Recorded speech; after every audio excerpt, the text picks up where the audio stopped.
Selamat pagi Bapak Ibu, saudara-saudara yang sama-sama dikasihi dan diberkati oleh Tuhan. Berjumpa kembali di pagi hari ini dalam menikmati kebersamaan persekutuan dengan Tuhan.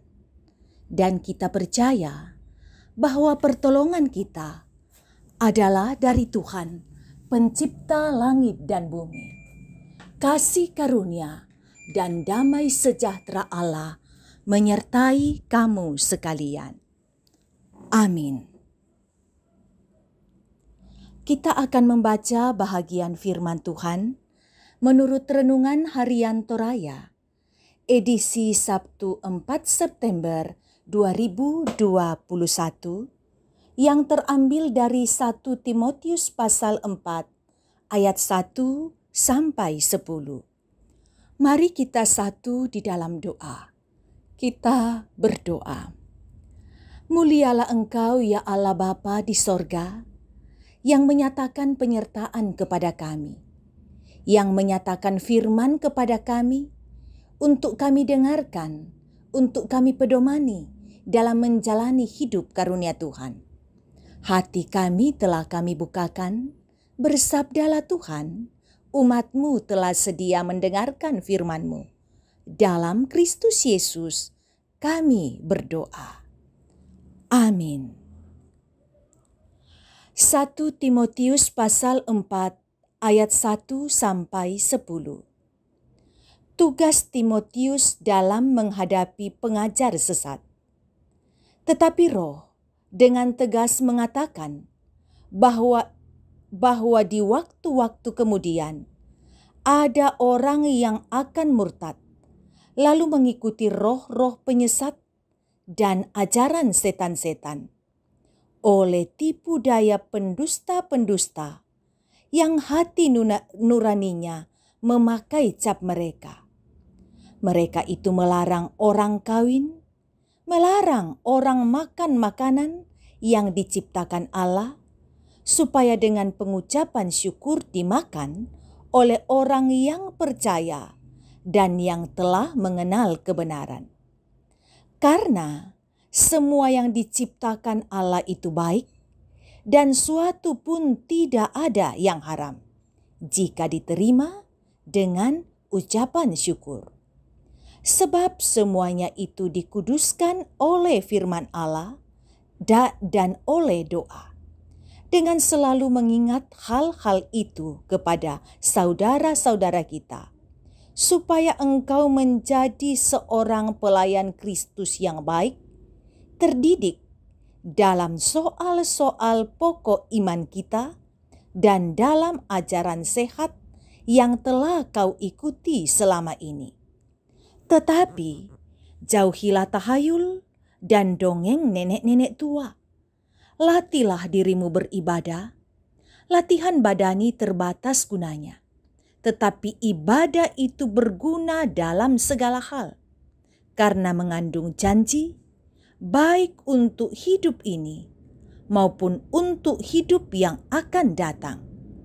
Perkataan ini benar dan patut diterima sepenuhnya. Itulah sebabnya kita berjeripaya dan berjuang, karena kita menaruh pengharapan kita kepada Allah yang hidup, Juru selamat semua manusia, terutama mereka yang percaya. Firman Tuhan, amin. Tema renungan kita ialah hati-hati dengan ajaran sesat.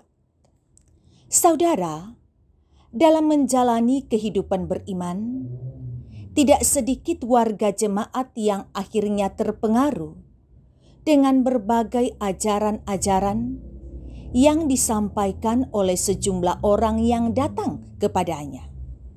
Akibatnya, sejumlah warga jemaat menjadi bimbang, hingga akhirnya ia terperangkap dalam paham-paham yang tidak sesuai dengan kehendak Kristus. Paulus menegaskan kepada Timotius tentang adanya pengajar-pengajar sesat yang juga gencar menyampaikan ajarannya. Karena itu Paulus berharap kepada Timotius dan jemaat yang dilayaninya untuk tetap waspada dan tetap hidup benar menurut firman Tuhan. Paulus berharap kepada Timotius agar dirinya dan jemaat Efesus dengan ajaran yang benar, dengan rajin beribadah dan melayani sesuai karunia masing-masing, serta tetap berjuang dalam kebenaran Allah. Semua itu perlu dilakukan untuk menangkal pengajaran sesat sambil memelihara pengharapan yang kita miliki di dalam Allah yang hidup. Saudara, dalam menjalani kehidupan kita, terlalu banyak diperhadapkan dengan pandangan-pandangan sesat yang dapat saja mengombang-ambingkan, bahkan melemahkan iman kita kepada Allah. Karena itu, kita hendaknya kuat dan terus mempersiapkan diri menghadapi pengajar atau ajaran sesat yang menyusup ke dalam persekutuan. Marilah kita tetap bertekun dalam pengajaran firman Allah yang benar, dengan selalu beribadah dan setia melayani Allah dengan sungguh, berjuang dalam kebenaran dan kekudusan, serta menjadi teladan bagi orang-orang di sekitar kita.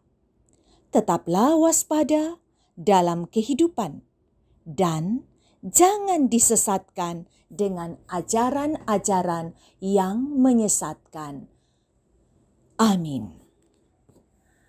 Mari kita satu di dalam doa, kita berdoa. Tuhan, kuasai kami dengan roh-Mu, sehingga kami kuat memegang ajaran yang telah Engkau ajarkan kepada kami, dan menolak ajaran-ajaran sesat yang dapat saja datang kepada kami. Mohon Tuhan, sertai kami dalam menjalani hari ini, dalam segala aktivitas kami, baik yang melakukan aktivitas di dalam maupun di luar rumah. Kasih-Mu menyertai kami. Termasuk anak-anak kami yang sedang kuliah dan belajar daring, mohon kasih karunia-Mu melimpah atas mereka, semangat berjuang untuk masa depan. Mungkin ada yang sementara mengikuti ibadah ini yang sakit, termasuk anggota jemaat Tamalan Rea, ada yang sakit. Tuhan, Engkau menjamah mereka. Engkau senantiasa menguatkan iman pengharapan untuk yakin bahwa pada Tuhan ada kesembuhan. Berkati yang sakit, berkati yang merawat, semoga pada akhirnya ada kepulihan menurut waktu Tuhan, dan itu pun hanya sesuai dengan kehendak Tuhan. Kami mendoakan orang-orang tua kami lansia, nyatakan penyertaan-Mu Tuhan. Semoga mereka tetap memiliki pengharapan yang teguh di masa tua. Semoga iman tetap kuat menaruh pengharapan kepada Tuhan. Yang merawat lansia, kiranya merawat dengan cinta kasih. Kami berdoa untuk tenaga kesehatan yang berjuang untuk menyembuhkan yang sakit, termasuk berjuang untuk menyembuhkan yang tertular COVID-19, jaga kesehatan mereka. Anak-anak kami yang mempersiapkan diri ikut tes CPNS, Engkau ajar untuk berharap kepada Tuhan, berjuang dan melibatkan Tuhan. Maka pada akhirnya, jika Tuhan berkenan, semoga mereka bisa melewati tahapan demi tahapan seleksi, berharap jika mungkin mereka bisa dinyatakan lolos dalam seleksi ini. Engkau lihat anggota jemaat yang bergumul untuk banyak persoalan hidup. Yakinkan Tuhan selalu ada. Kuatkan pengharapan Tuhan tidak meninggalkan mereka. Mohon Tuhan berkati keluarga kami, berkati jemaat kami. Kami selalu hidup akrab di dalam kasih Tuhan, berakar dan bertumbuh di dalam Tuhan. Ini doa kami Tuhan, kami bawa dalam nama Yesus, Tuhan dan Juru Selamat kami yang hidup. Amin. Demikian ibadah kita dan kita tutup dengan menerima berkat Tuhan. Tuhan memberkati engkau dan melindungi engkau. Tuhan menyinari engkau dengan wajah-Nya dan memberi engkau kasih karunia. Tuhan menghadapkan wajah-Nya kepadamu dan memberi engkau damai sejahtera. Amin. Demikian kebersamaan kita dalam persekutuan dengan Tuhan. Kasih, sukacita, kiranya selalu melingkupi hidup kita dalam berjalan bersama dengan Tuhan.